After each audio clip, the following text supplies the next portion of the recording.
Bachali baffe tubebaza okutuwagira mwebale kwagala timu enkalakasi mutuwagidde okuva omwaka lwe gwatandika wuno tuli mu Desemba tuli mu gumaliza tuguwunzika mukyatwagala olw'obuwagizi bwammwe n'amaanyi geeyongedde tuli b'amaanyi si lwakubeera nti ffe tusinga okuba abakabi ni lwakuba nti mutwagadde mwatukkiririzaamu olubereberye nti tusobola era naffe ne tweyama okubaweereza. Tuli mwezi gwa Desemba tugenda bikujjiko bya Ssekukkulu. Ebikujjiko kye bitukola bituwuuba. Tulina shows eza Christmas. Mwebala abatuwagidde abasobodde otuwa kasente. Tusiimira ddala bakyali baffe abategeka ebivvulu. Buli omu yenna ng'omanyi nti olina ky'okoze ku ttiimu enkalakasi okulaba ng'efuuka ey'amaanyi bweti. Tukwebaliza ddala. Weebale nnyo, weebalire ddala. Abalamusaako nno obudda sinababuulira yenze omutaka Ssebwato Julius Saalongo okuva mu ttiimu enkalakasi. Mujja kwebuuza ate erya Saalongo lijjirawa ndi musajja Saalongo awedde emirimu era nga ne munywanyi wange Suuna Ben tali wala era naye wali wano agenda kubeera ababuuza kati tubabuulire enteekateeka bw'engenda otambula tugenda kwogera ku bintu bingi nnyo olunaku olwaleero nate era amaze okutuuka omukulu birthday boy. Nze sijaguza ku birthday bukyangambaawo. Sijaguza ku bibiri bwe sijerabira njijjukira ku eyiseke ennaku nga 5 oba okujerabirira ddala. Binokolanga kibakoze ajalundi. Era nze ke munjira amazzi nenfuna ekizibu kyonna nze mbabuulira. Nze emmandwa ze waffe zangana okunaaba okunjira amazzi nga sitegedde. Genda kufukumulira erizi. Era nze oli okunjira amazzi nga sitegedde nfuna ebirogologo ne okulinnyibwako emizimu. Omuzimu gwe gunaakwata mwe muganjira mumanyi nze mbagamba. Ne bona yogera ebigambo ebitukangakanga. Tujja kuyiira. Gwe njala mubuulize eyasembayo okunjira amazzi kye namukola. Gwali mwaka ki? 1912. Yesu yali tannazaalibwa. Anjira amazzi twaliwo ffe. Nze Zakayo muwoza namulabako. Ngali muti. Zakayo muwoza we yawayampira omuti. Singa mwegendereza nnyo ne munoonyeza firimu ya Zakayo muwoza. Waliwo akaana akataka ali ebbali awo. Nalinze. Zakayo muwoza yali awalampa omuti. Yasooka kuŋŋamba mbu nsindikaako. Kati gundi waliwo omusajja Peetero n'agamba akaana kato tekajja kusobola. Zakayo muwoza yali nnyanga agala kulengera Yesu. Kati Zakayo yali mumpi. N'alinnya mu muti alabe Yesu. Nfe twaze naliwo. Ali mu misoako byavo ali kuba muzingani bwendi. Yalinnya muti ki? Oba gwali muki oba gwali mupeera kyali kiti kyali awo naye nga yalinnyo omuti ekikulu tutwale kya muti situziriza situloonyeza yalinnya omuti yalinnya muti tugenda mbikujjuko bya nnaku nkulu nnaku nkulu zo zisembedde basebo ne bannyabo mujje mu bivulu gye tugenda okubeera yona mutuwagire kyanga kutwala mukisa guno okwebaza abatuwagidde omwaka omulamba yona gye tuzze tuyita nga tukola. Timu enkalakasi efuuse ekizibu mu kibuga Kampala. Mukama Katonda otubeeredde mulungi nnyo era tukwebaliza ddala weebale nnyo weebaliye ddala kubanga otukozesezza abantu abalala batadde tebannakola. Waliwo ekintu kyokola nga abalala badde tebannakikola. Mukama Katonda weebale otukozesezza ebintu abalala badde tebannakola.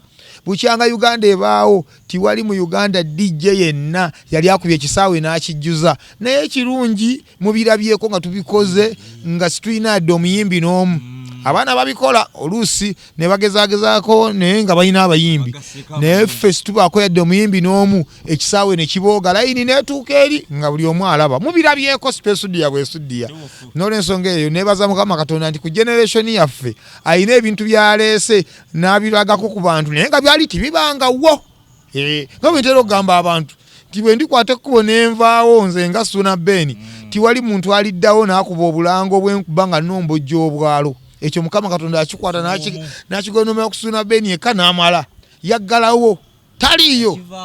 Buli yali awulidde kalango kange nkuba nga nkulukuta obwalo bangi bakozi b'obulango beesibidde mu nju ne babugezaako naye bwagaana. kitegeeza nze simula akola bwasimu kola bwasiimula bwa editinga tegeeza nze nyenyumiza mu kintu kye nnina. Mukama Katonda weebale okubeera nga ompadde ku bintu ebyenjawulo byobadde tonnagabira balala. Waawo ddala kituufu ddala teekateeka bweri omanye okola ekintu ekyafaayo si kyangu.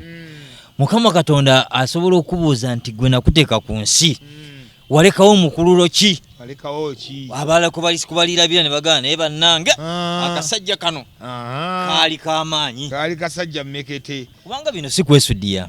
N'endongo abantu bagikubye emyaka sife tugitandise ekyo kituufu bagikubye emyaka naye tuleseewo ekibadde kitabeerangawo emyaka n'emyaka nga ne bobuuza omukadde w'emyaka 9 teyakirabako. Omuntu atukogamba nti gwe wooli tetwetaagawo na muyimbi agamanyi ogamanyi. Kati nze nebaza Mukama Katonda nti nno yampa fan base y'abantu bange. Nze omuntu waba ayagala Suuna Ben nze anjagala bw'omu tangattikako muntu mulala. Tangattikako muntu mulala nti Suuna Ben singa oba ojja ne oba nti singa ojja n'omuyimbi gundi.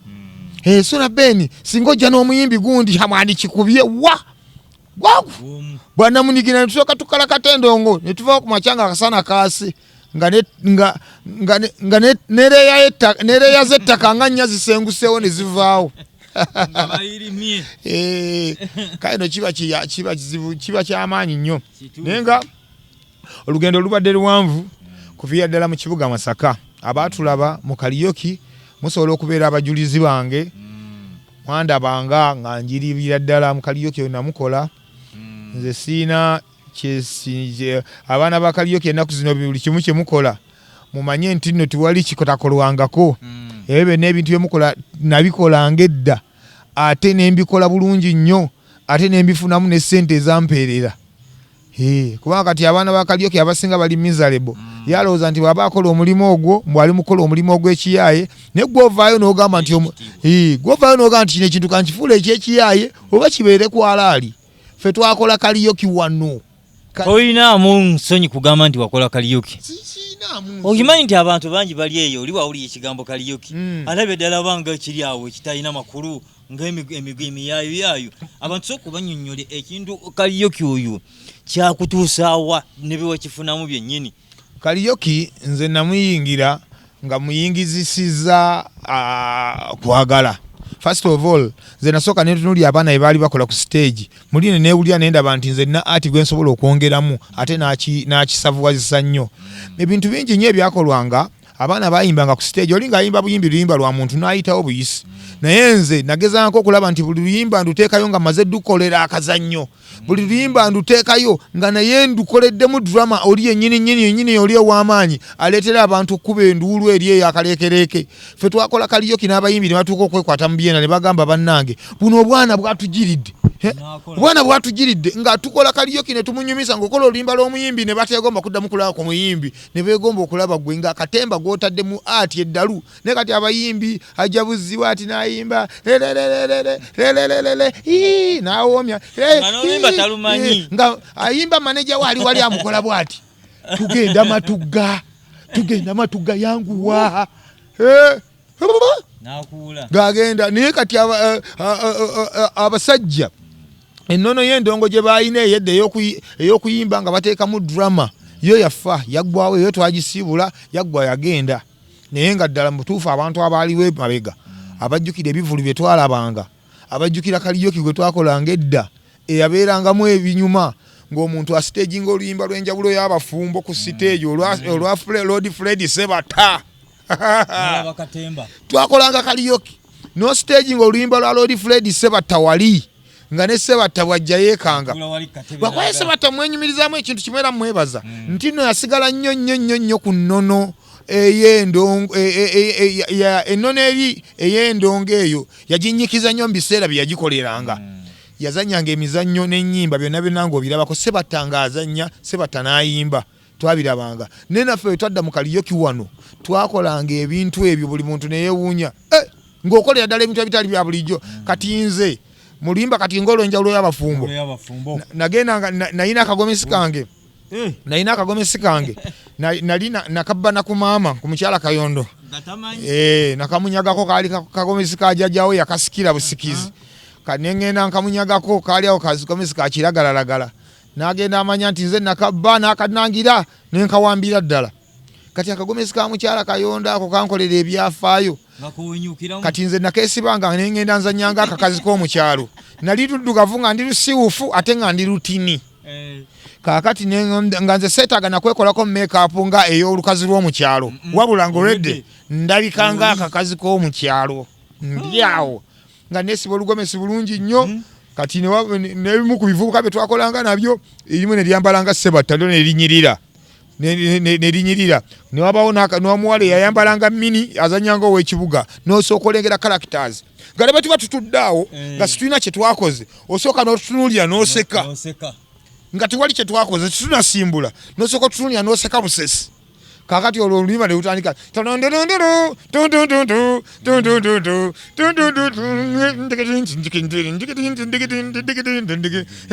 mujja wange mutima ndi munyiivu lwaki onyoomanga ebyange byenkwabula songa muntu mbeera nyamba gwe tulyoke twenkana engeri abatulaba nagamba ddava ku kintu bukyafu mu kifo gy'okubiri kabata mukago labalaba ebigoye kanga batiini omukyala n'asabula n'akwata eddya byatalyozaako myaka na myaka obufumbo bw'omuddo bwabalamira nze neebuuza n'omusajja kyakimanyi eno nze mbeera musajja nze kugwe nandiga yadde kungeeza buli ezijjudde omwo kiki ekikwesibya obukwendo bwa buli mudde yeewaana alyeko gwe kyemmanyi okuva ku nkyawo kyalina obulimiro bwo kyokka olabye n'omutima ogw'ekigayaavu bannange kakati ow'omukibuga yo yayimbanga ebyo n'asooka iringuka ng'agira ati endulu neevuga kati weteeke mu kafaananyi awo ng'oli mulabi olaba endulu neevuga kati awo paati yange neyingirawo akazi ak'omukyalo nze nazanyanga akakazi ak'omukyalo nga nesiba olugomesi nenzigumira bulungi nnyo kati nendira mwami wange mutima ndi munyiivu mwami munange nkusaba nyame ne bondaba nziire essungu linzita lwaki munange kyava njoga omukyala nanjerega bwe sikusaana azze ne banne wanaaba omukibuga n'alyoka avuma nze n'akazimula ampita nazikunyi nyama ya pusi gyobeera omunene alina kyanjuza atandisangako obukyaba mu kibuga ewange gyagirumba nagyayunja nakati wuuyo agenze mu lusuku okweroboza amanene gatalimira eyo nno gyanaava nagyannumba maama ngabwe ndi omukyafu bwekyeyonja lwaki tajja naye naalya ku ntula nendaba langi yo bwe yeteeveera mbanyange mamaaso nandiolenje twakolanga ebintu byaffe nga byamaanyi nga mwali munyumisa ati Kaliyoki oyo nga situinga butamufunamu sente ng'abantu basimba layini ne sente mwafunanga kati nga butafuwaffe oba olifuwa jajjaawo nga basimba sente bati ne bajja okutufuwa sente school fees nze nga nzija mu Kaliyoki buli kimu nga njja mu Kaliyoki nalina focus nga mmanyi kikyenkolerera manyi katemba mukolera ki buli kimu nkikolera ki nga mmanyi nti nno bino byonna mbikola naye at the end of the day nina okugenda ku ssomero kubanga mu kusoma mwe muli ekisinga neebaza abaana b'ebiseera bye twakolera mu Kaliyoki bonna twabanga twamukolanga ekiro ku makya ne tukeera ku ssomero twakolanga n'abaana Kaliyoki ng'abamu basomera ku Masaka Secondary School ebiseera ffe twakoleranga Kaliyoki abo bamunugi baali tebannaba kubeera kuyimba munugi twamuyitanga Emma twakolanga naye Kaliyoki uyu munugi twakolanga naye Kaliyoki munugi yasomeranga ku Masaka Secondary School ng'ajja n'atusanga wali ku maho n'atusabayo akayimba ng'alina mu uniform kati ng'ajja agira mu uniform ne bamugamba ne bwe yatuukanga ng'ajjako essaati kungulu yabanga oluusi ne ka t-shirt akeeru munda n'agenda ku stage n'ayimba waliwo oluyimba lwe yayimbanga ennyo lwalinga lwa luzungu baluyita drowning and I drowning and my heart beats again nga bebayimba aliwo nolima bayitanga shape of my heart nga munugize ennyimba z'amayiminga bamunungi twakolanga nabo Kaliyoki kati nze abantu betwakolanga nabo Kaliyoki olwayira abali successful Tafu byo mumanyi amanya Sekidde Robert Tafu B twakolanga naye Kaliyoki ye Sekidde Robert twabeeranga naye mu Kaliyoki nga tuzunga ne ng'akolanye ennyimba za Bebe Kulu oyo Tafu B ng'ayagala nnyo Bebe Kulu nnyo yayenga ayagala nnyo Bebe Kulu era ng'ennyimba amayiminga za Bebe Kulu era nga yeekyanga ku stage babako omuzinda bw'ati nga Bebe Kulu okumanya Tafu B yali ayagala Bebe Kulu yatugamba mbu alina ennamba ye era amukubira kati yalina ekinamba ekyekiyaye kyeyayinanga mu ssimu ye ng'amanyi okukinyigako bw'alinaga akamala okukubira ku bebe kulu nekiddayo bekika halo bebe kati sitole kimwana nange gyenyize taafu gyendi eno ndi Masaka eno mwana kikwasaganya naye wonna wonna wemalira ebitabo bwe nti anti nze mba nsalangako wali eri wonna nga kirimba talaba nga ne bebe kulu tamusisinkanangako naye kituwa ekyokuyiga abantu mulemera nnyo ku bintu byemubeera mwagala taafu bia maliriza asinkanye ne bebe kulu era ne bakolayo n'oluyimba dogolyo ndabulira dogolyo oluyimba baalukola ne taafu bi so ebyo byonna byonna bibeerawo Kaliyoki oyo twamukolanga tulina ekigendererwa nze Kaliyoki yampeerera okuva mu siniya ey'okusatu n'entambula naye Kaliyoki mpaka nemufunamu certificate ya senior 4 nenkola Kaliyoki nemufunamu certificate ya senior 6 nga sento zijja mu Kaliyoki zikuweerera kumacha nenyingira eki nenyingira gundi nenyingira class zinabeerangamu nensumagira ebya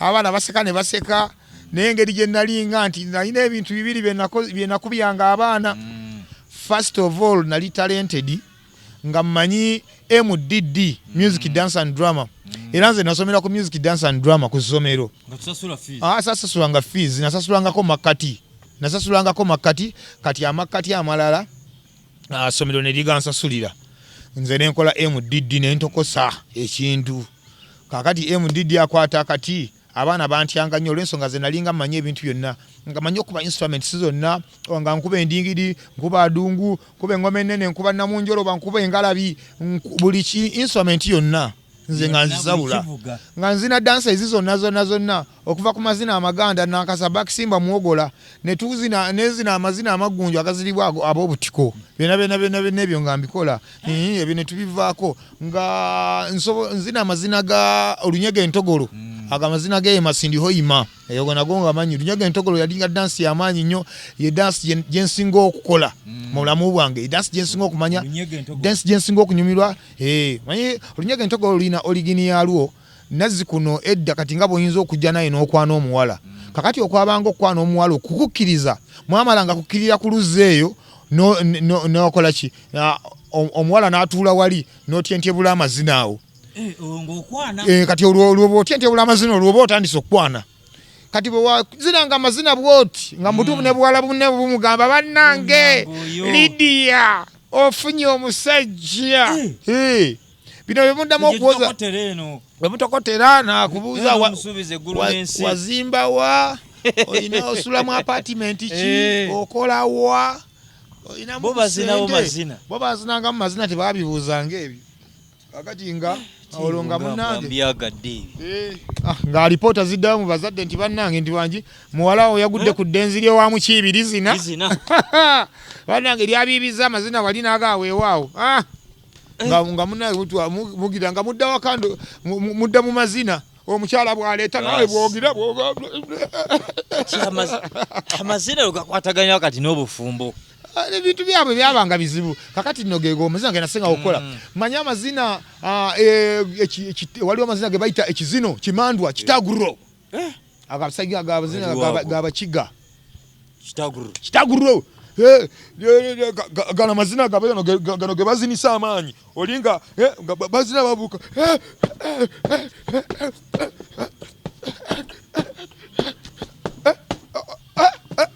amaanyi ago gategeera ebyo byonna kyekitaguro ekyo kyetaguro kati ebyo byonna nenkulanga nze ebyo byonna nalinga mbimanyi ngeri gye nali nti nno mu drum beat muno gye twasula gye namalamu ebbanga ddene kati nayambibwa nnyo okubanga ebintu ebyo nkola ki bikwasaganyiza ddala kitegeeza nti abaana nabeeranga nabo okusomero naye nga ne respect bampa y'amaanyi nga baana bambasinga nnyo ekyokubiri nabeeranga ne ssente Kaliyoki yanyumira nnyo gomanye omwana omuto okubeeranga ekyesatu kikubeeramu ekyebiseera ebyo ekyesatu ky'omubbiri enagwo okimanyi kyali kingi ati ng'ojja kujooga ensi yonna omwana asoma okubeeramu n'ekyesatu mu 2024 gw'okimanyi wabangamu na bbiri ng'obeera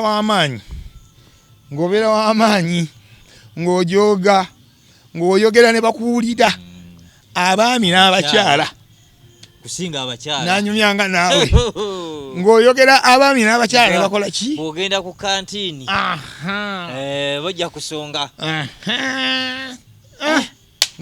wootumiza nti gamba oli Suuna Ben akuyita aba alina okukola ki kubanga muwogo yabangamu ate bena bena tuyiteeka ku bbali kati ezo n'ensonga ne zijja ziba nga zatambula zityo so nenyumiriza mu talent nti nno yansomesa nze nensoma ne mala senior 6 Mukaliyoki ye nenkola ki nensigala nga ndi awo mu mbeera eri egamba ntya kati Mukaliyoki yawedde manyanga 6 njimaze naye ninzizaako ki manyi buli bwogenda ng'okula n'ebirowoozo nawe bigenda byongera okubeera nga bikula otandika okubeera ng'ofuna ebibuuzo bingi nnyo mu mutima gwo n'ogamba kati kino kiwedde ekiddako kyekiriwa waliwo emirimu egitawo makola ng'okuze kati Mukaliyoki ono first of all twamukozesanga obuto naye nga mukozesa ne talenti wamu n'okumwagala kakati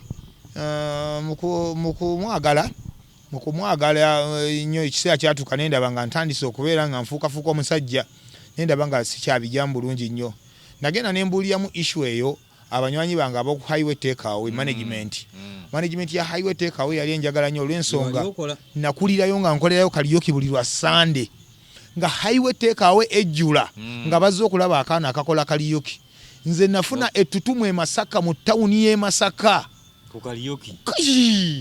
nga njogerwako twakolanga Mukaliyoki mu kirabu Idols omwo nga nina ennyimba ze nakolanga ne ngenda nzaanaamiriza bulungi nakolanga ennyimba za Paulo Kafeero nakolanga ennyimba z'abagundi abo bagundi ba Lord Fred Sebatta nga tubuukira ennyimba empya zibeera zakafuluma ezo n'ogenda oluli hasinga n'oluwuliriza n'ogenda olukubawo kati nze waliwo oluyimba lwali terunafuluma naddala oluyimba lw'akadongo kamu nensinga okumanya mu nsi baluyita dipo naziggala lwa ddakiika 14 n'ekitundu naye ndumanyi nnyo oyinza ogamba lwange era simanyi nti mu Uganda muno mulimu ansinga okumanya oluyimba lwa dipo naziggala oduyimba n'alwanaamiriza taliiyo kati oluyimba lwa dipo naziggala naluwulira ku CBS nga balukuba kakati nendulikoodinga nenyiga teepu kati nze nenninda oluyimba olwo lulifuluma mu butongole nze era oluyimba lwa dipo nazigala olwafuluma bwe ruti nagende waliwo omukwano gwange bamuyitanga Kimbugwe yalinanga ka music library nga wakaita KL music library nga kali awo mu Nnyendo laba bwampita nangamba nti nno Kafeero yafulumiza oluyimba nolina ne ku CD bannange nga dipo nazigala nze nalu recordinga nga lusakala naye nga nduwuliriza mbala bigambo lwagenda okufuluma lwafuluma ku Mande nga nduyina olunaku olw'Esande lwagenda okutuuka kwa highway takeaway nga nze olwolede ndumanyi mu mutwe nasabula oluyimba lwa dipo nazigala ku stage endulu yonna neyanaamirira ebbala nekwata akati nayambalanga enkofiira nengenda ngiteekako bulungi nnyo ku mutwe Kafeero bwe yabeeranga nenkuba bulungi ebikalu mu ngundi z'empande zino empale ze zino zeyambalanga nenyambala esaati zange oluusi nengifunyako bulungi nnyo emikono muwanvu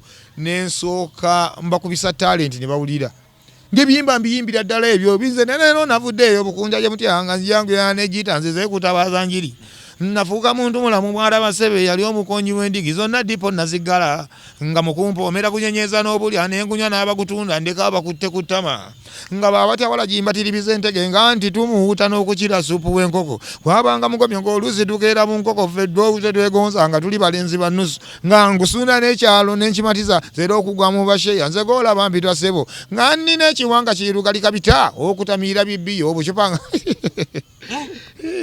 kakati olwo nsumuludde ng'enduulu evuga nga bagamba Kafeero wuuyajja waliwo ekiyimba kya gundi kya Lord Fred Sebatta nakyo kye nateranga okukola kati nakyo nayiikiriza nga kiyiikirize nakiyiikiriza nga tekinnaba kufuluma nenkiwuliriza bwe nakiwuliriza nengenda nkikuba ku stage nga n'abantu tebakimanyi na kukimanya era nakati waliwo abatakimanyi waliwo abatakimanyi yayimba kite ekituzimbya ndeke ndongoseru watuka esindogome ng'ewerekera eddoboozi lya ggono n'abali babiseeka balabe Katonda bwali omunene ndeese kijjulo mawuno nga bule anti essanyu ly'omusajja ge maka naye okugatunuzaako gawombe nga n'omukyalo omufunye abasajja betweresa bingi nnyo ng'okolerera omukyala kalire ekwano olyemba nkulaza olipime nga tonnali akabuyi poloti n'oginoonyeza emyaka 4 bolwawo n'okola pulaani ozimbe ennyumba weeyingirirwa nga n'amabanja gakutuusa embulago buli omu n'akolimira azimba enju ate nno batulangira bwe beegumya naye abakuumi b'ekibala kyakabi obutamanya kituzimbya tulabye naye ng'oluyimba olwo lwalimu ebigambo ebyekusike biyitirivu nnyo kwegamba amakulu gaabyo kyayita okuzimba ennyumba kyayita kwegamba okuteekawo omukyala wali ng'agamba nti omuntu wava yinajja yeesogga ennyumba eyo kyebayita omuntu okola ki omukyala okweteera muli musajja bwamuggulira kati kyo ne ligenda limba erigamba mbuno bwe lyalabye nga biri bityo owaalyo lyagala limuwummula amatu kufulu ligisenga kuli kuba ku geeti terina kyeyamba ejjoogo likole ki likomye nina n'ekiyimba ekirala kye nakolanga Mukaliyoki kyali nga kyakibijjigiri bakiyita omuliraano negirisa ku kiyimba ekyo mundeke nakakasiza omuliraano ekikukuuma bwesigwa tuntululu era muliraano awo yandibadde alinga muganda wo waliwo okuliraanya enju ng'emyoyo tegikuuma bwesigwa ekintawunkanya emuliraano eka nalisegusajuse ndi kati nasenguseeyo abadde amaze okuzimba kiruma n'omukazi yannomyeko abadde alimu kira turakita kalusambulira avudde ku babbi abatakoowa kunziba bananga omubbi w'emmere muntu mubinze sitera kukyamuka ngwe wiiki ewedde amatooke mwenda nninga abalimira ne bwe nagenze kuwe mukansuwaluke mu nsi bannange kwetamwa konze kansulenga nkuuma ndaba agayunja ngweko kyagamba timwatu enjogera ennungi kyabulijjo ekuleko owulutuse ne mukamuliraano eddoboozi lyeno mwalimu ekinogezi bwantenda okulima ennyo n'obusungu simanyi gye bwalaga wulira konse okomangawo ebyange ebibyo tokyabba bubbi n'akatooke konyaze ku byonkoledde kaleko oteme lino wulira omubbi olukira gamba omubbi n'akatooke konyaze ku byonkoledde kaleke oteme lino abakoleddeki nekigamba mbu kyenva muwunzika mulengeze eryakibuze ebuvanjuba owulira obuwoomi bwakadongo kamu kati nze nga nkola ebiyimba ebyo kyeka mbu kyenva muwunzika mbu kimulengeze eryakibuze ebuvanjuba owuli oluganda olukusika olulyawo baba bakyawo mbu tuba tukyaliawo tweligomba antonera mumutonera impozi ne muliraana mwami kagobedde atukeneka tyakanafa kagala amatu okuba mpawo nakyenawulira nalambogolera kabuuti yange nefumu abiwambye n'enduulu n'alaya bukyanga mu njoga lunomba kutte okukyusa amaaso nga n'omukyalo oweeka agaswegese ng'olwo ne alalalala kakati ebiyimba ebyo byonna badde ngezaako okubalaga ebintu bye twabikolanga nti twajjanga ku stage ng'oyambadde costume y'ekiyimba n'ogenda okisabatula ne kibeera kiyitirivu nnyo ne audience n'etuuka okubanga eraluse bulaluse kintu ekyanfuula nnyo w'amaanyi Masaka natandika n'okutambula nga nyambadde enkofiira nga ngisika nnyo ngise gamba totandise kati ovudde dda ng'obwaserebu obulimu enkofiira naakaziva nako nze nno mu biseera bino nga mmaze kulaba nti naye natambulanga neebikkiridde nnyo enkofiira lwa abantu kumpita kaako kati nze kyenyumirizaamu nti nno nkuze enjagalwa abantu nga banjagalira ddala ate era nenebaza Mukama Katonda nti ebitone yampa bingi mu butuufu Mukama nange kyali nnumye nnyo singa olunaku lukedde nga mutuufu sirina linnya nga siri serebu kyali nnumye nnyo kyali nkoze bubi nnyo kubanga Mukama Katonda n'ebitone yampa bingi nedda Katonda tayinza kuwa bitone bino wammanga n'oviiramu awo ndidijja enkuba endonga emenya emiti ekyo kimu ndi comedian ebyo bibiri ndi radio presenter atasinikirwako binnyo ne award ya mwaka 2019 nze njirina award ey'omwaka 2019 ya presenter asinga mu Uganda nze njirina most vibrant radio personality okitegeera kati nembeera presenter era kyali nnumye nnyo sikomaawo ndi musajja ndi muzinyi w'amazina manya amazina gonna nkuba ebivuga ebyekinnansi ddala ku bintu ebyo byonna nembulwako ekinfuulo w'amaanyi era ng'oli muyimbi nandinyiize nnyo obuyimbi siri muyimbi saagala kuba na muyimbi era toyimbangako just kubeera kuzigira kati omanyi enkokola si nnungi singa abayo omuyimbi ye naakulabamu ekintu nga ye mu mutima gwagamba nti ekinaamuyisaawo kuwulira eddoboozi lyo muki mu luyimba lwe kubanze kati nga bwompulire bwe nnyimba ebikadongo kamu ebyo olowooza bwe ngenda mu studio ne ndikodi ng'oluyimba lwakadongo kamu tetusobola kuggwa bulungi kakati kitegeeza nti woli bw'abanga omuyimbi ali eyo bambi ye mutima gwe ye bambi ng'alaba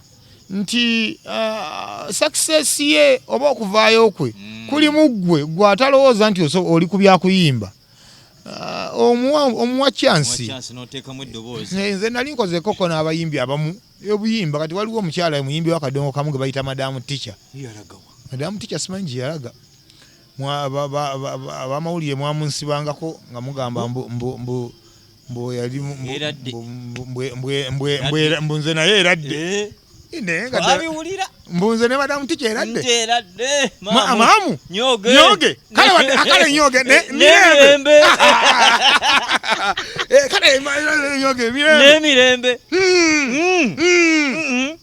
ddala naye gwe ebigambo mubivulu n'akayimba ako gye mwakalikodingira olwakamala bwe muti obuganda ne bulaala paka ku gundi naye kakati namulondo ne banno baba byogera eyo naawe n'obikkiriza simanyi bagamba abangi bwe basonga webale nnyo wekyabikira osooka newebuuza lwaki buli omu bwagamba aye naye bamubuuza eyo era ebigambo olaba nga birumira abyogera kale tujja kugezaako ogutali musango tujja kugezaako mubuulirira alekerawo okwogera nga birumaaluma agumiza amannyo agambe nedda mbu abayimbi okuba omuyimbi kolabo omukazi mwina obukwakuliza bwemuteekawo ekirungi siri muyimbi mukama mulungi kirungi siri muyimbi naye ngaebyo byali bityo so nakolako ne madamu ticha ono yayimba kolobozangako woyita oyo madamu ticha nayimbalako naye olimba baluyita faani y'obulamu kirwali lutandika lutya lwakola nnyo emasake bwetwefulola kosonze njagala mmanye ekituufu kyoyagala o maama obanga tunyonja ebyo bibeerawo abasajja tulina kulya emiddo naye nga wamala sikyalina butuuliro nze nanningaliko emmindi wabula fulola wandoga laba bwenjuga nze nankirakatamidde labayo bwendebera buli bwendebera nkimanyi nti ofuna ekikyamu eyo aye munnange tonnenya buli bwosirika bwoti onfunamu omulishooko lwaki mukwana tonyanukula kaye beni nsiimye nnyo obugamba bwera nsanyusa nnyo okulaba kuba maze ebbanga okuvaayo twali ku puulu enakulaba enondekawo mu bbanga muli kyampamu okunyula naye nesirikako nze kanziba omuve nazimane ngenda ngakaaba kyesuuna waswanza wabula osadde nnyo kubanga ebintu byoliko si byendiko amazima osadde nnyo kubanga ebintu byoliko si byendiko wabula otijjuse luno ani agakuwadde okundagira kusonyiwe wabula oliwa amagezi nga naye nkusingako okutegeka emitego kano akatego kempanze mbadde njagala mmanye engeri yo gyonjagala kati ntegedde bonjagala naye ndikuwaaki okuggumiza omutima nja kuzimbira ennyumba olinga kwayisa amaaso n'agenda njakukolera olubiri mbaziranga kwayisa amaaso bakunyimba z'abayimbi ebonaibeeraawo ndowooza nali mpadde akakola bo naye nga bambi ye abiyagira era n'oluyimba yaluyiya n'oluyimba n'aluyiya nze siri muyimbi saagala kuba muyimbi era siina kyenjagala mu buyimbi kuba sikiina mutima nze nina ekintu kyenzikiririzaamu kiba kirungi oconcentratinga ku kintu kyowulira nti ojja kikola kigguse bwe mbanga mye naayogedde tolina kyewanjigiddeko yiga kanungo kajja kunze kirungi nnyo nnyo nnyo okukola ekintu ky'omanyi nti onaakitandika n'okiggusa nze kati ku bintu ebikwatagana ne leediyo tolina kyoyinza kunnimba manyi nti nno nze bw'okkiriza bw'oti n'ontega omuzindaalo bw'oti n'oŋŋamba yingira mu studio tandikola okompoke olwo olutalo manyi nti nsobola okuluggusa bwonteerawo ebidongaawo nondagana abantu ndi babali boogenda obbikubira bazinise baffe ogwo omulimo ekyo nkimanyi nisobola okukigusa nze bwe nali nakamala vaka bya senior 6 bampita kwayiwe teekawe nga bwe nabadde mutandisa okibagamba bampita kwayiwe teekawe ne baŋŋamba nti no bambi engeri gy'oli nti nno bambi wakamala senior 6 tonaba kufuna mulimu ate okyali mu vaaka gira ngoze wano kwayiwe tukuweewo akalimu ogire ng'okolayo bino nabiri akati neŋŋamba haba leero nze ngenda kukola ogize nagenda kwayiwe bampa omulimu kwayiwe teekawe ne ŋŋendayo okukola naye nga nekyengenzeyo okukola sikimanyi oba ngenda kukola ki nakeera ku makya ne ntuuka ne mbagamba ntuuse ngenda kukola ki ne baŋŋamba kaakati kati omulimu gwe bampa nze leero kati nkyogere ntya wano gugundi ku restaurant wano webatuukira ewabeera ebyokunywa ewabeera bisplash ebyokunywa biki byona awo kugamba mu kagundi awo twayimirangawo mu kakuuba ako nga tuyimirirawo basatu nga tuguza abantu bino nabiri ku bino ebyo ebintu ebyo ebibeerawo ebyokunywa ebyabeerangawo era abantu abayimirirangaawo bakolanga n'omulimu guno omulala bakolanga nga bamediator wakati wa waiter ali eri n'abali mu kiyungu nga waiter ajja oda n'agiwa ggwe kwata lisiiti eno baagala chips chicken kati ng'okwata lisiiti eyo gwe ng'ogiweereza mu kiyungu nga mu kiyungu bakola oda eyo nga babikuwa ng'obiwa okitegeera bwebiwa waiter ng'abitwala kugamba nze nabeeranga nga mediator wakati awo nga tiwekiyungu ne ba waiters naye edda luli nakolera kwayiwe teekaawe sirirabanga mu nsi eno anti kati nze ndi munnakatemba abaana b'okwayiwe teekaawe nakolerangawo Mukaliyoki buli lwa Sande nga bandaba ng'ebintu byenkola ebisesa babiraba kati nga banjagala nnyo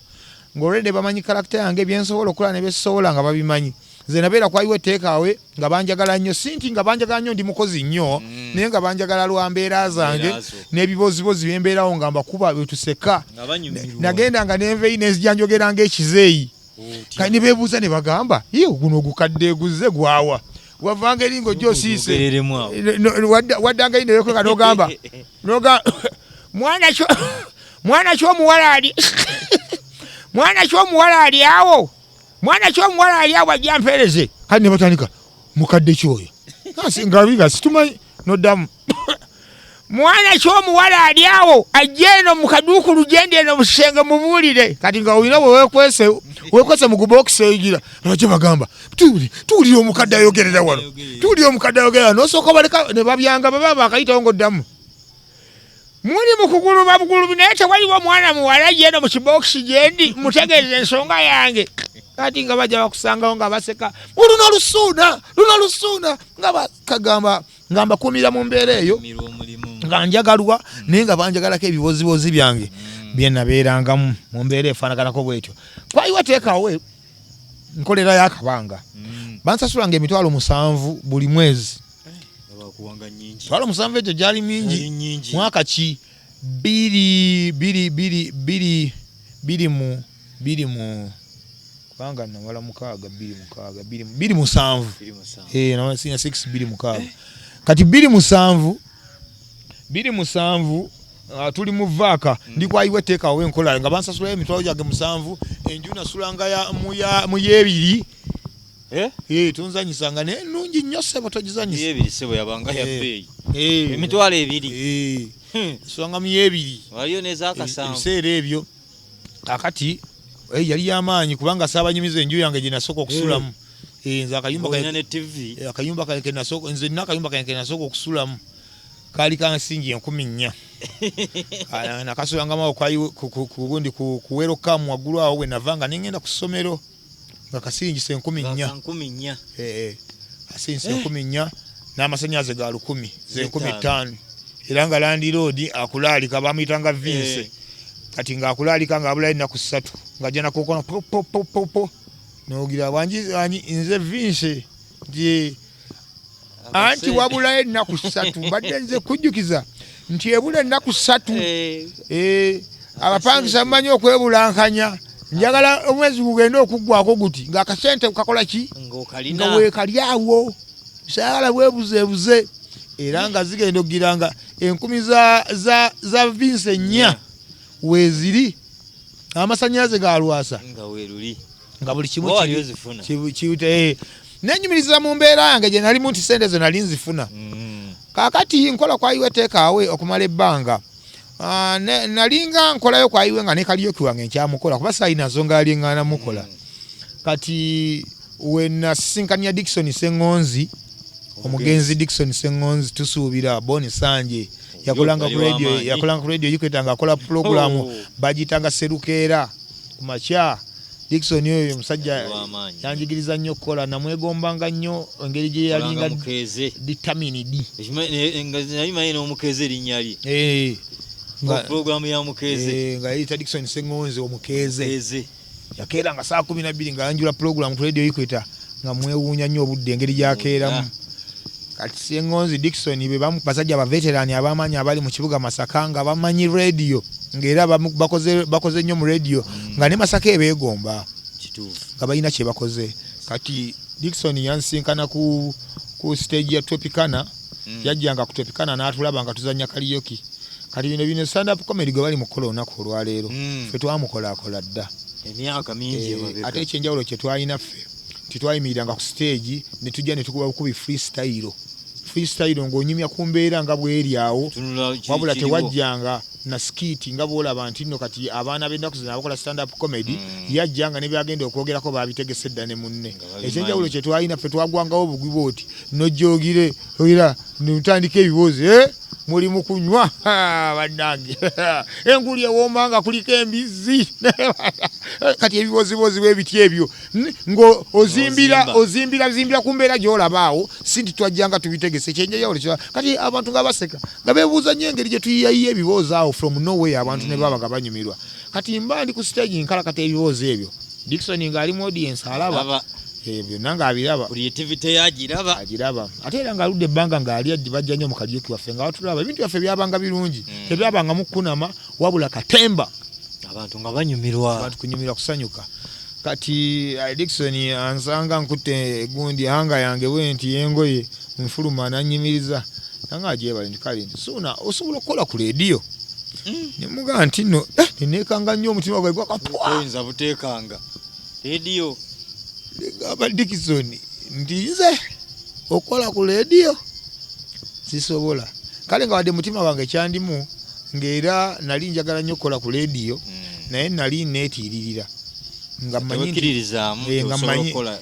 ekituufu nali neenyoma nga ndaba ndi muto emyaka gyange gyali mito nnyo nga mpulira ntya nga ngamba nti eddoboozi yange lirabika tto bajja kuwulira nti akaana akatoke kali mu kwogerera ku radio naye neŋŋuma nebaza Mukama Katonda nze nakubanga drive omwo mu tawuni nga tukola drive bannange olunaku olwaleero kutulabikana waliyo ebyakabi mujje mwenna kati nga tukuba drive waliwo omusajja omba muyita Mazinga yagenda naŋŋamba mbu Suuna nti wangi gwe wayisenga okuba drive neŋŋamba nti ye neŋŋamba eddoboozi yo lyakuze lyagize ekintu kikazize nnyo eddoboozi kati gumu kulya ddene nenga Amazinga ono yali musajja mugezigezi nnyo yakyogera nenga mukigiza nina eddoboozi ery'abasajja abakulu kati naye nensigala nga nkyakibuusabuusa munnange Dickson nga mugamba okutya okungi namugamba nti sisobola kukola ku radio Dickson nangomya nanga nedda osobola okumanya osobola jangu ku lwokusatu ku radio yikweta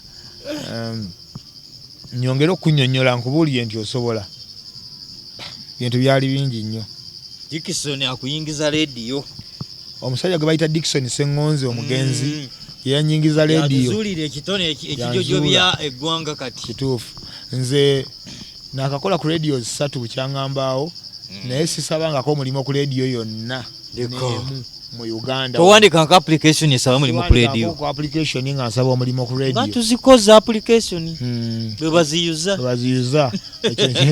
muganda wange Mazia Tony yanyumizaako lumu nangamba mbu ayina application gye yawa Namugera Mayanja Kiwanuka omanyi okubanga obadde otambula mu kkubo n'osanga olupapula n'ogayine luno olupapula luno nga ninga lumanyi omukono n'ogwekengere agenda okubikuzingula olupapula nga bwe yawa Namugera application Namugera agisuula mu kkubo ng'ayambuka Ennaku eri mu mirimu. Yagamba nawulira nga njagala kufa bufi. Dickson yansabira omulimu ku radio Ikweta. Ne bagumpa. Okwali okungezesa kwe kwali okundeka. Nze utandika otya nga bintu bya radio si byangu. Ebyuma ebyo okumanya nti kati wano line ngitaddeyo. Wano limba nduzanyidde wano. Dickson bwe nagendayo nze nagenda Dickson kwongera kungumya mbu nsobola okukola ku radio. Kumbe Dickson ye ansabira busabizi mulimo.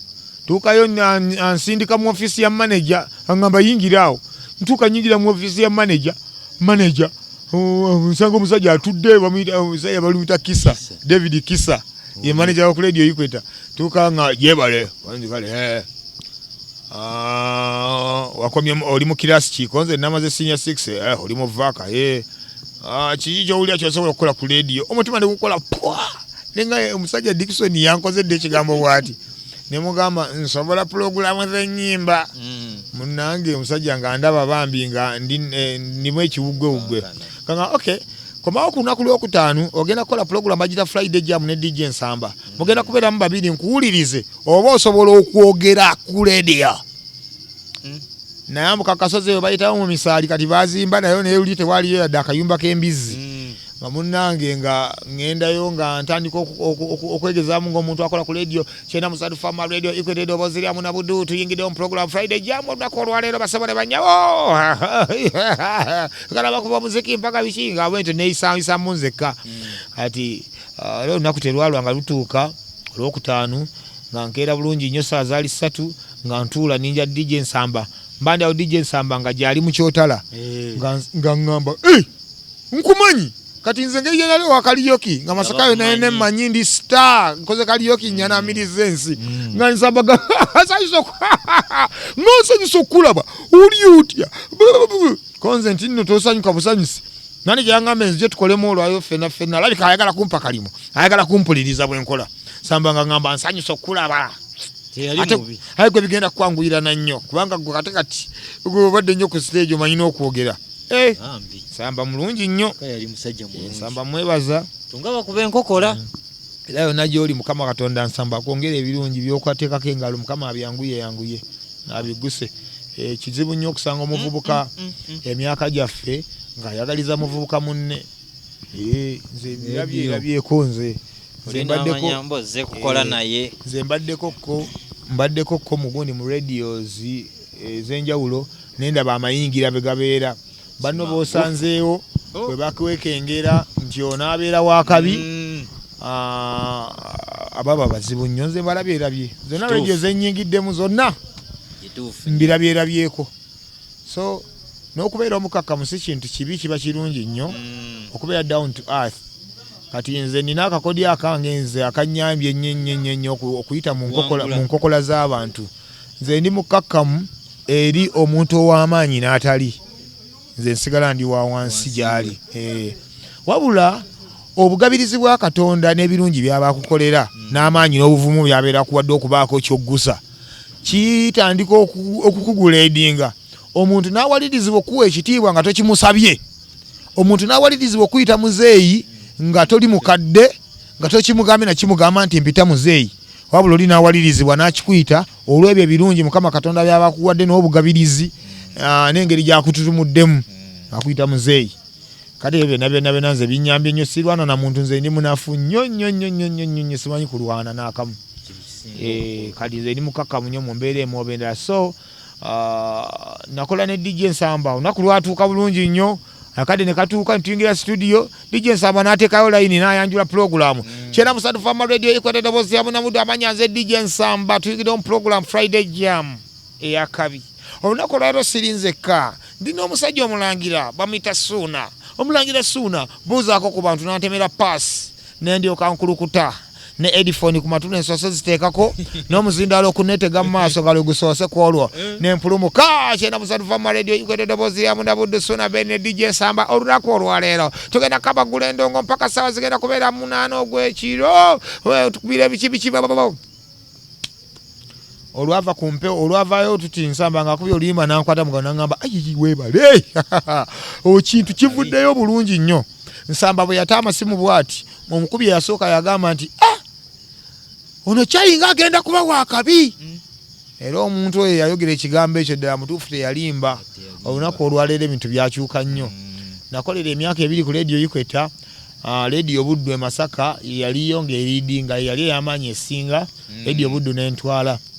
Bantwala ku Radio Buddu nga bantu tekuzannya agafa ebubebbere. Walingawo omuzannyo ogwazannywangwa baguyitanga agafa ebubebbere. Agafa ebubebbere yatintanga. Simanyi oba kati akyatinta. Katumulindanga Mpaka. Yalindwanga. Agafa ebubebbere nga mulimu yawe Habati Kabanda. Omubebbere mmere. Muzzukulu wa Nvirimbi Ndawula Albert. Kati muzzukulu wa Nvirimbi yali taliiwo, yali afunyemu okuwummulamu okutonotono. Ne bagamba nti nno tuyetagawo omwana emmekete. Anazannyawo okwenkana Ndawula kuba abadde musajja w'amaanyi. Ne bannoonya ne bagamba batugende ku ka Radio Ikweta eyo tuwulirayo akaana akatinta. Nze ng'obudde bwenkola tewabaako radio endala gye bawuliriza e Masaka. Nga natandise ne nkwata masikira bwe nti netandika okukola nga radio endala e Masaka zizikira. Kati radio yalina amaanyi nga ne sente erina kye yali erina okukola kwetaasa bwetaasa kaana ekaleete wali wammanga. Ne bantegula ne banzikiriza emmanga. Kaakati natuuka ekiseera ne nva ku highway takeaway. Nava ku highway takeaway navaayo nga nkyakola na ku Radio Ikweta. Ku Radio Ikweta ne bansasula nga yadde olw'ataano. Naye omulimo gwe nali nkolayo nali ngwagala nnyo mu mutima. Kitegeeza ki ekyo kye mbagamba nti kirungi nnyo okukola omulimo oba okukola ekintu ky'omanyi nti nno naakiggusa. Kola ekintu ky'omanyi nti nno naakiggusa. Kiba kirungi nnyo. Kati nze ku hoteeri nakolangayo ku highway takeaway naye ng'omutima gukimanyi nti bino ebintu by'emmere byendimu si kyekintu si gwe mulimo gwe mmanyi si gwe mulimo gwe nja okukola ngumatize. Ndi wano lwa nsonga nti njagalwa bwagalwa lwa kisa kya Katonda lufeva olwo Katonda lwagabira abantu lwe lumbeeza wano ne siri nti ndi mukozi mulungi siri muweereza mulungi mu hoteeri eno naye njagalwa bwagalwa Katonda ampa ekisa ky'okwagalwa n'ekimanya. Nakera ku makya ne designinga ku highway takeaway gye nali nfuna emitwalo 7 ne ngenda ku Radio Ikweta gye saafunanga singi 10. Mama yayomba, bakwano bange bayomba, abooluganda bakona ab'emikwano. Kati omwana abadde ki? Oli ku Radio Ikweta ofunayo ki? Mama yangoba ku Ikweta. Mchala Kayondo yagajive. Kayondo yangobanga ku Radio Ikweta. Nange nirwa kitovaayo. Okolayo ngeki? Yambuza batandika okusasula. Konze nti ukuleyo ki? Lwaki abazaddewo yaba ina kyabakwagalamu ndowooza. Ne mugamba mama kagire nga gyendi. Era lunaku lwe bampita ku Radio Buddu ne baŋŋamba nti bagenda kumpa emitwalo 2. Bannange nakubira mama esimu ne mugamba mama mbadde omulimo ku Radio Buddu bagenda kunsasula n'okunsasula. Nange yeewo kale awo kati kyogera ng'omba nkiraba. Nika kati go munnange Radio Buddu natuuka nayingira Radio Buddu nga njityanga n'okujagala njagala nnyo olw'ensonga yali etuuka e Kampala. Nga nange mpulira njagala okugaziwa nga talenti njiwulire engezeeko nga njiza okuba obulango radio kati nkaziza omuzinda nguwulira. Ne nyingira ku Radio Buddu. Radio Buddu nkoleddeko ebirungi banjagadde nafuna obuganzi ku Radio Buddu. Mwami Sega oyo yanjagala nnyo nannyini Radio Buddu oyo. Yanyongeza sente buli mwezi nga nyongeza sente mpaka yanyongeza emitwalo 5 nenfuna 25 na omwezi ogwaddeko nanyongeramu 5 nenfuna 3. 3 egyo baali tebannaba kugimpa mu 3 ne bongeramu 5 nenzira ku 3 mu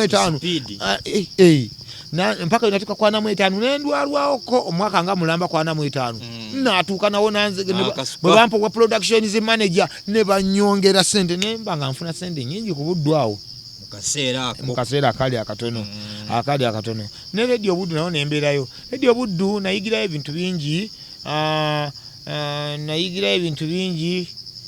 Nayigirayo okubeera omuvumu olw'ensonga ku Radio Buddu eyo tosobola kukolayo ng'oli muntu kimbuyege bwotyo. Bakuteekamu omutima ogukulowoozesa nti olunaku lwoliwo enkyo oyinza obutabaawo. Kampani eri mu pressure amaanyi. Bakuteekamu embeera erowooza nti olwaleero wooli enkyo oyinza Naba kunkeesa lucha. Era kunkeesa lucha.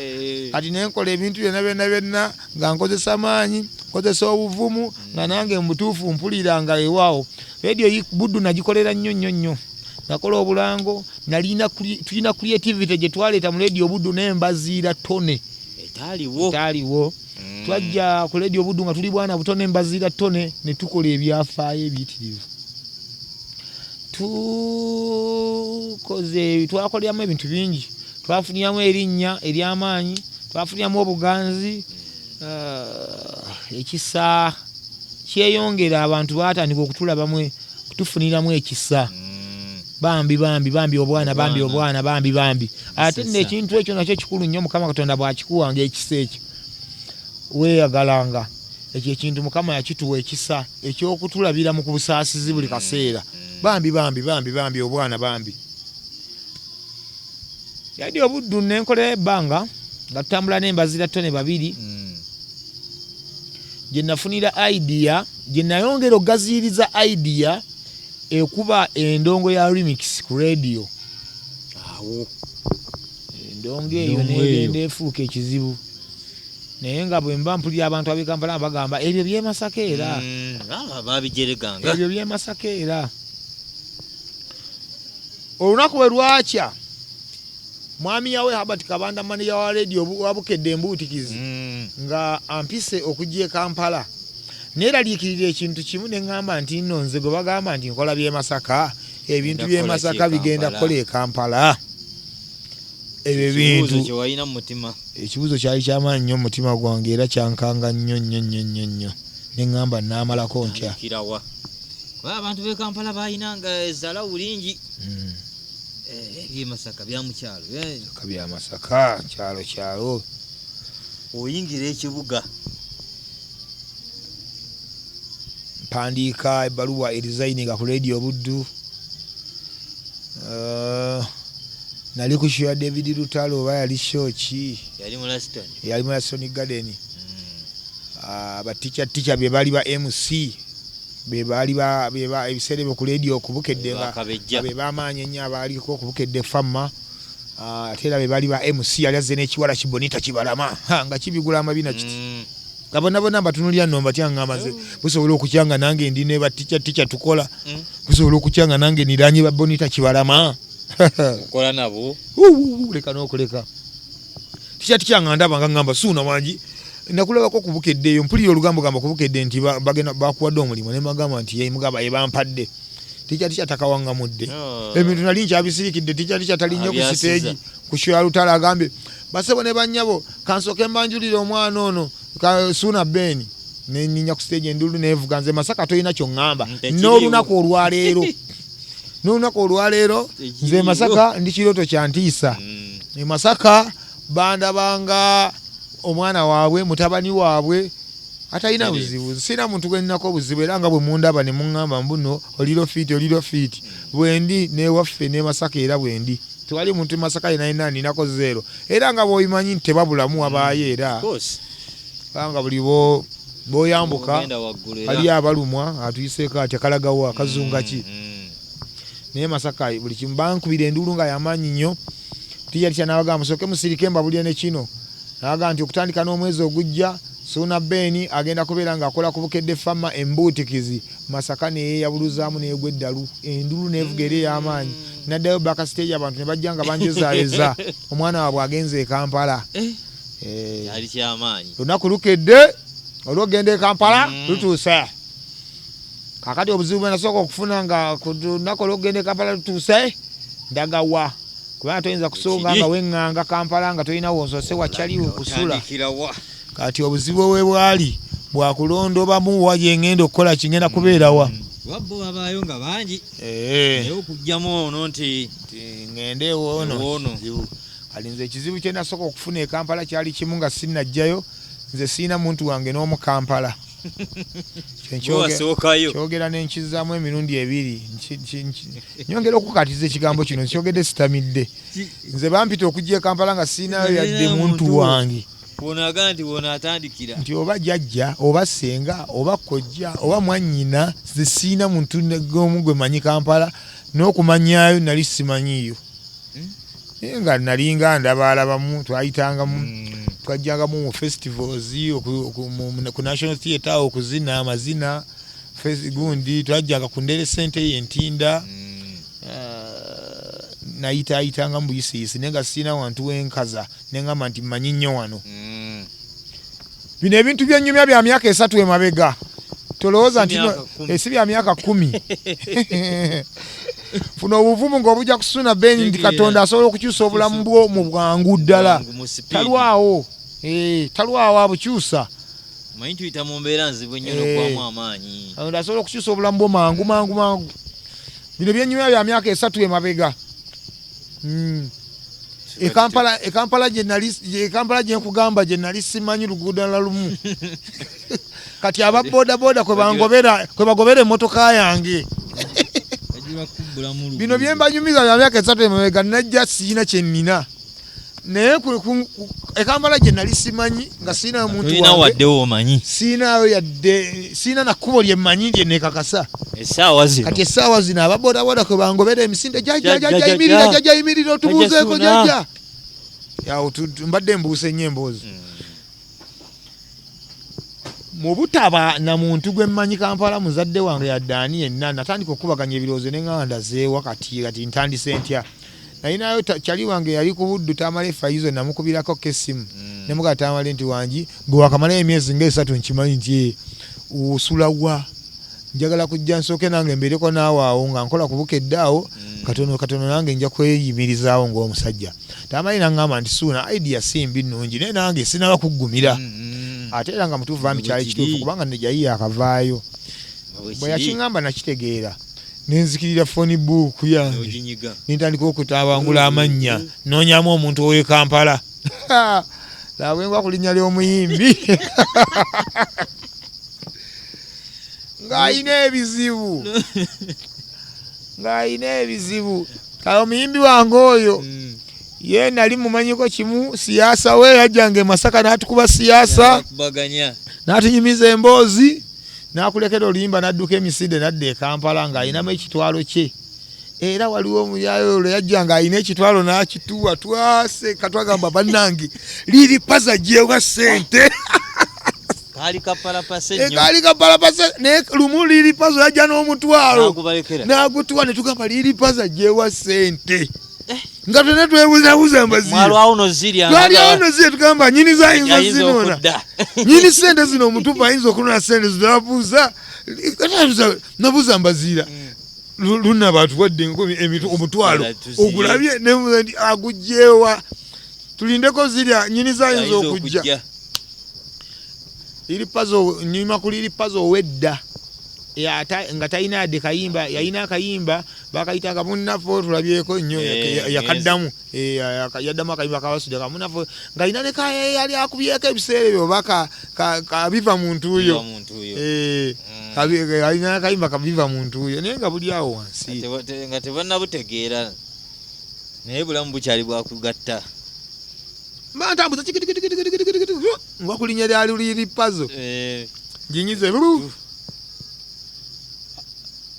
yo olwakwatanga essimu teyagambanga mbu alo yatandikirangawo ebigambo bye kyoba omanya mwana wa maama nsanyusa okuwuliza kubanga Katonda mugulu mbadde simanyi era ndabye essimu yo ne ngaba badde jjajja Suuna akubye baddaage era ne gamba lubasipiririze gwe bulaba badde obuzira bagakubye essimu Katonda mugulu jjajja Suuna oli otya mwana wa maama bwato bayogera lunnabe ne mugaje ndi munango ogamba otya kyoba omanya nze mpulira essanyu lyammwe okiwango bya tebalina kyendika mazima Katonda kubanga banne mubala okuntunda endongo bye bannange mugikubye mwebale Masaka bo tonnabana kwogera ky'omukubiri sinayogera kajegeera erunnabe ati nemugaa sebo sirika nina obubaka bwe nkugamba nti bampadde omulimu Kubukedde nanga kyogere nga tolimba mwana wa maama bannange Mukama Katonda bannange awulidde essala zange ze kyoba omanya bulijjo nze nsaba nenga Mukama Katonda nze Kampala alibayo omuntu ali kuba ku nnyimba zange nekoze Kampala tugenda kukuba endoogo amazima ga Katonda buguluze Suuna kyenkubuulira abantu beno banyiiga nnyo bapulezenta beno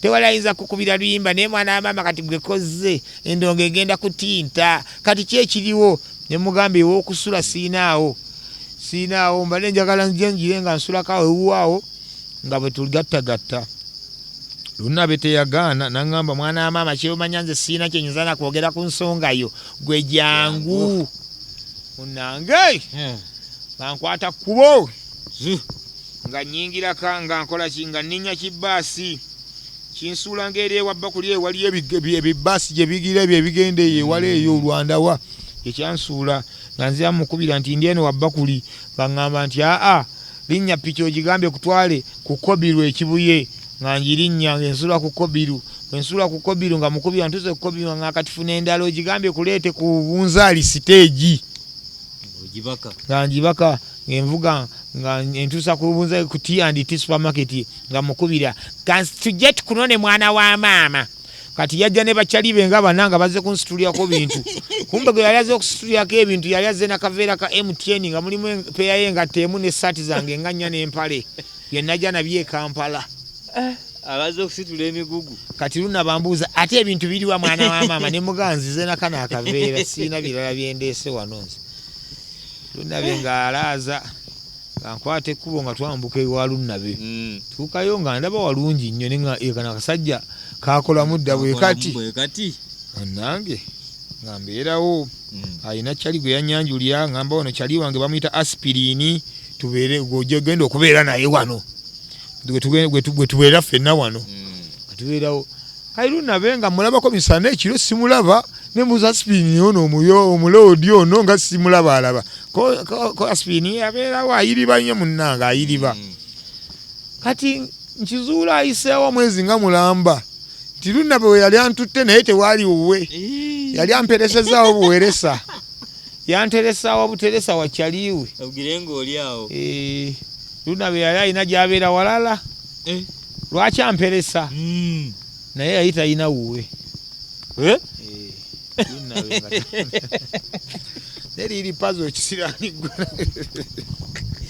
naye nga tekayinza kugamba aye tekayinza kuŋŋamba kagikola mu lofi era nze lunabe eriri pazo mukwano gwange nnyo ekintu ekyandetera okwongera okwagala liri pazo ennyo mu bayimbi bonna mu bulamu bwange namwagala olw'ensonga yatugga omutima n'akola ekintu ekyo ng'akikolera mukwano gwe ekyo ekintu ekyo oba okikolera mukwano gwo nnyo era mukama weebale nnyo okuwa liri pazo oluyimba n'owa liri pazo amaanyi n'abanga musajja w'amaanyi asula bulungi yeeyagala emmotoka azivuga ne ssente alinamu weebale okuba nga wakimuwa ne kiba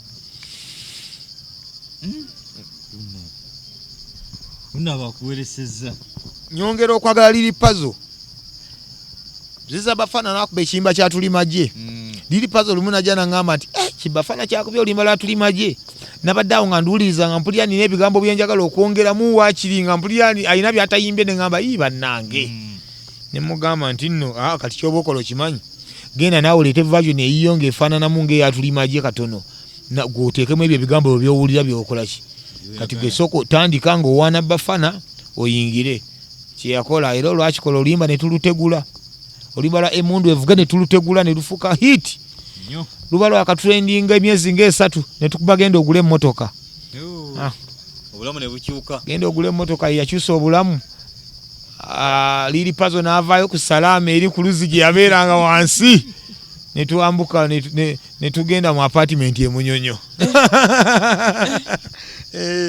kati ebyo byonna ebyabeererawo nange nali maze okwetongola nga ewa spirini nvuddeyo nga nange nafuna dda akayumba kange ntandise okuyiriba awo mukwano gwange neriri pazo we gwava ipazo nanjagala nnyo nange nemwagala nnyo nemukubira ennyimba ze nnyo era ndowooza nze obulamu bwange siina muyimbi gwe naafiiriddeko nnyo nga liri pazo ne Kenzo tolanga buli muyimbi ajja agamba nange nkolenga liri pazo nange kola nga liri pazo osobola okunkolera nga liri pazo amazima amatuufu nakikozesanga mu mutima nga mpulira kinnumiriza omusajja nga kanyamba nnyo akasajja ako kati nenkikola ku lw'omutima nga kiva ku lo siina muyimbi gwe naawadde promotion mu Uganda nga gye nawa liri pazo ne Kenzo Big I ne Bafana ne baddakaawo Big I ne Bafana ne baddakaawo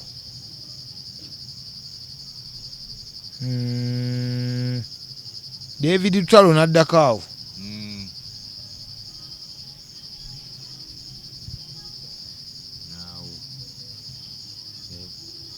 abo bawalukagga bo ennyimba zaabwe zo twasangibwa zo zikubwa kubanga bawalukagga bo baaliwo era ng'ennyimba z'abawalukagga zo ziweebwa ekitiibwa nti zo ziba zirina okukubibwa nga yembeera gye tuzitwaliramu okiraba nti ennyimba z'awalukagga zirina okukubibwa mu mbeera eyo kati njogera ku generation yali ezze ebiseera ebyo nga tuvudde ku bano nga tuvudde ku Mathias abaali baluddewo so kati ne bijja bibeera bwe bityo emboozi nina mpanvu tujja kujongerezaako awo olulala mbanyumize ebintu bwe bikola ki ensonga egenda mu maaso ya bivulu byaffe bisembedde tulina ebikujjuko bingi biyitirivu nnyo Krismasi esembedde Krismasi tugenda kubeera jeza mujje mutuwagire ttiimu enkalakasi gye tugenda okubeera tulina konsati yaffe eya buli mwaka gye tukola ejjuza ebisaawe eyogeza abantu e Kampala ebigambo yakubayo ng'ennaku z'omwezi 2 nedda yakubayo mu mwezi ogwokubiri ng'ennaku z'omwezi 15 omwezi ogwokubiri ng'ennaku z'omwezi 15 omwezi ogwokubiri ku Jogies e Bulenga saundi zigenda kubeera 3 tewali muyimbi n'omu agenda kubeerayo abawagizi baabaganye nti baagalayo bayimbi mujja tusonyiwa okujjako abo abatono abanaasobola okujja ne batwegattako ng'endongo evuga n'osuulamu akayimba kawo pola ng'abantu abazina tebayimiridde tetugenda kuba na siteegi ya muyimbi gwe bw'ofuna wewaganya n'oyimirirawo ng'okwata omuzindawo ng'oyimbira mu ndongo esangiddwa ng'eyimba tewali agenda kuyimirira mbu alabe muyimbi okujjako y'anaaba akyagadde naye tewali bayimbi generally kyekigambo ekisinga okukola kiso tubayita basawo ne bannyabo ng'ennaku z'omwezi 15 omwezi ogwokubiri mujje Bulenga mutuwagire emboozi eno nja gyongerezaako mu paati eddako banyumize ebyaddirira nga nnyingidde Kampala nakati bye tuliko obulamu bukyuka butya okubeera nga mulaba Suuna Ben ayimiridde Suuna Ben atava ku bbaana Suuna Ben afuuse ekizibu olunaku olwaleero mwebale nnyo mwebalire ddala mwebalire ddala bannange mwenna abatugoberera ku mukutu gwaffe ogwa YouTube tiimu Suuna Ben ku Facebook mwebalire ddala YouTube osobola ogenda n'otunoonyako channel yaffe eri Suuna Ben Eno Nsasage olayikinga comment tujagala osharinge kaposi ke tuba tutaddeyo konna tubeerako live buli lwa mukaaga mu Kikiri live nyingi ze tukola kugamba bo yagala emboozi enyuma agala okumanya ebyafaayo byonna ekigenda maaso Suuna Ben yani akola atya kibuli kimwe akikola atya genda wali tulayikinge tugoberere tusimanyi tusimira ddala ku Facebook gye tuli yonna Suuna Ben ku mbutikizi timu Suuna Ben ku mbutikizi mwenna mwebalire ddala bwe tubadde olunaku olwaleero yenze omutakasi bwatu Julius kuva mu timu enkalakasi emboozi tulina nnyingi tujja kukomawo ate n'emboozi endala ennyuvu ajja tunyumizaako obulamu bwa drum beat waliwo bye bakolera ngaye ate nga byo binyuma okamala obukamazi naye emboozi ajja gitunyumiza nange nja kubanyumiza nzija nti e Kampala emboozi tulina nnyingi nnyo ez'okubanyumiza nali nakatuuka ne banziba saasigaza nandawo yabagitwala mweraba